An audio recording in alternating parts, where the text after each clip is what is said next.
સ્થાનિક સ્વરાજની ચૂંટણીની તારીખો જાહેર થઈ ગઈ છે ત્યારે આમ આદમી પાર્ટી દ્વારા યુવા અને શિક્ષિત વર્ગને ઉતારવામાં આવ્યા છે અને કોંગ્રેસ દ્વારા પણ જે 5 તારીખે છે તે લિસ્ટ જાહેર કરવામાં આવ્યું હતું. હજુ તેમાં ઘણા ઉમેદવારો બાકી છે અને હજી ભાજપ ભારતીય જનતા પાર્ટી દ્વારા છે તે આગામી સમયમાં લિસ્ટ જાહેર કરવામાં આવશે ટૂંક જ સમયમાં. પરંતુ તેમાં ઘણા ખરા યુવા અને શિક્ષિત ઉમેદવારો છે તે ઉમેદવારી નોંધાવી છે ત્યારે આપણે એવા જ ઉમેદવાર છે તેમની સાથે વાત કરીશું. શું કહેશો ભાઈ, શું નામ આપનું? મારું નામ હિરેન પ્રવીણભાઈ લીંબાસિયા અને વોર્ડ નંબર 11 માંથી ભાજપ તરફથી મેં ઉમેદવારી નોંધાવેલી છે. કેટલા સમયથી સક્રિય છો ભાજપ? ભાજપમાં છેલ્લા હું 8 વર્ષથી સક્રિય છું. શું કહેશો, યુવા અને શિક્ષિત ઉમેદવાર જ્યારે કોઈ પણ ઉમેદવારી નોંધાવી તમે અને જો ટિકિટ મળે તો કેવી કામગીરી કરશો? મહત્વમાં તો પ્રથમ તો પાયાના પ્રશ્નો વોર્ડ નંબર 11 માં એમ કહી શકાય કે પાયાના પ્રશ્નો કોઈ છે નહીં, પણ વધુ ને વધુ સારી સગવડતા મળે એ માટે ભારતીય જનતા પાર્ટીમાં યુવા વર્ગ આગળ આવે તો સારા કાર્યો થઈ શકે. ટેકનોલોજીના સારા કામ થઈ શકે કે ભાઈ આપણે પુસ્તકાલય બનાવી શકીએ, સારા વોર્ડ ઓફિસ બનાવી શકીએ, બાળકો માટેના બગીચા બનાવી શકીએ, વડીલો માટેની આરામથી સારી રીતે બેસી શકીએ એના માટેના બધી વ્યવસ્થા કરી શકીએ.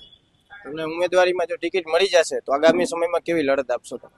આગામી સમયમાં લડતમાં તો એવું છે કે વર્ષોથી ભારતીય જનતા પાર્ટી સાથે જોડાયેલા છીએ, એની વિચારધારા સાથે જોડાયેલા છીએ.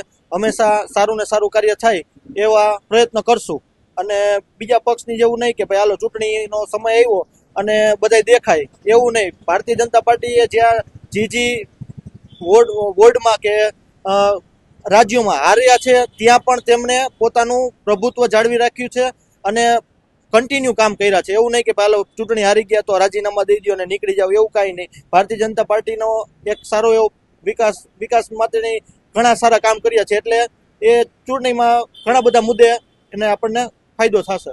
અભ્યાસ કેટલો કરેલો? મેં MBA કરેલું છે અને અત્યારે હાલ હું બિઝનેસ ડેવલપમેન્ટનું કામ કરું છું. ચોક્કસથી આપણી સાથે મહિલા ઉમેદવાર છે જેમને ઉમેદવારી નોંધાવી છે, તેમની સાથે આપણે વાત કરીશું. શું નામ બેન આપનું? મારું નામ રિધિ લીંબાસિયા છે. તમે શેનો અભ્યાસ કરેલો? મેં MCA કરેલું છે.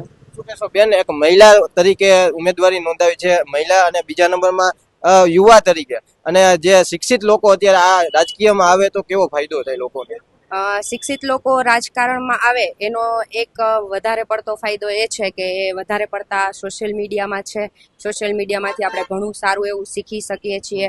પ્લસ જે કાંઈ ન્યૂઝ છે એ સોશિયલ મીડિયામાં ઝડપથી લોકો સુધી પહોંચી શકે છે.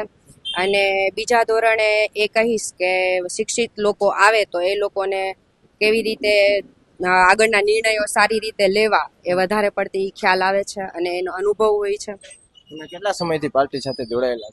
મેં પાર્ટી સાથે 3 વર્ષથી જોડાયેલી છું છેલ્લા. તમને શું લાગે છે, તમે શિક્ષિત, તમને ઉમેદવારી મળી જશે તો તમે કેવા કામ કરવા ઈચ્છો છો આગળ?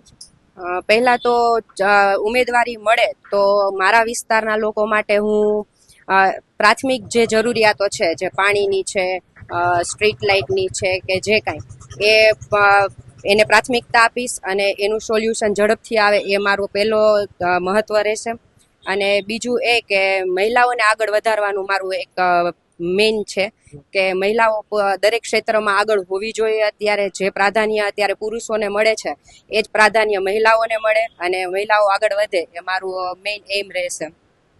ચોક્કસથી આપણે જોઈ શકીએ છીએ કે મહિલાઓ અને પુરુષો દ્વારા જે શિક્ષિત લોકો હાલ છે તે રાજકીય તરફ આવી રહ્યા છે. એટલે કહી શકાય છે કે જે શિક્ષિત લોકો, શિક્ષિત વર્ગ અને યુવા વર્ગ જો રાજકીયમાં આવી જાય તો એવા લોકો છે કે જે આ રાજકીય સોશિયલ મીડિયા થ્રુ ઘણી એવી ખબરો મળતી હોય છે તેને લઈને કામગીરી પણ કરતા હોય છે. એટલે આગામી સમયમાં હવે ભારતીય જનતા પાર્ટી દ્વારા છે તે જે લિસ્ટ ઉમેદવારનું જાહેર કરવામાં આવે છે તે લિસ્ટ જાહેર થાય અને કોના નામ નીકળે છે અને કોને ઉમેદવારી પસંદ કરવામાં આવે છે તે જોવાનું અતિ મહત્વનું છે. કેમેરા પર્સન રાજેશ જોશી સાથે Pradeep Pathak, BS9 TV news, Rajkot.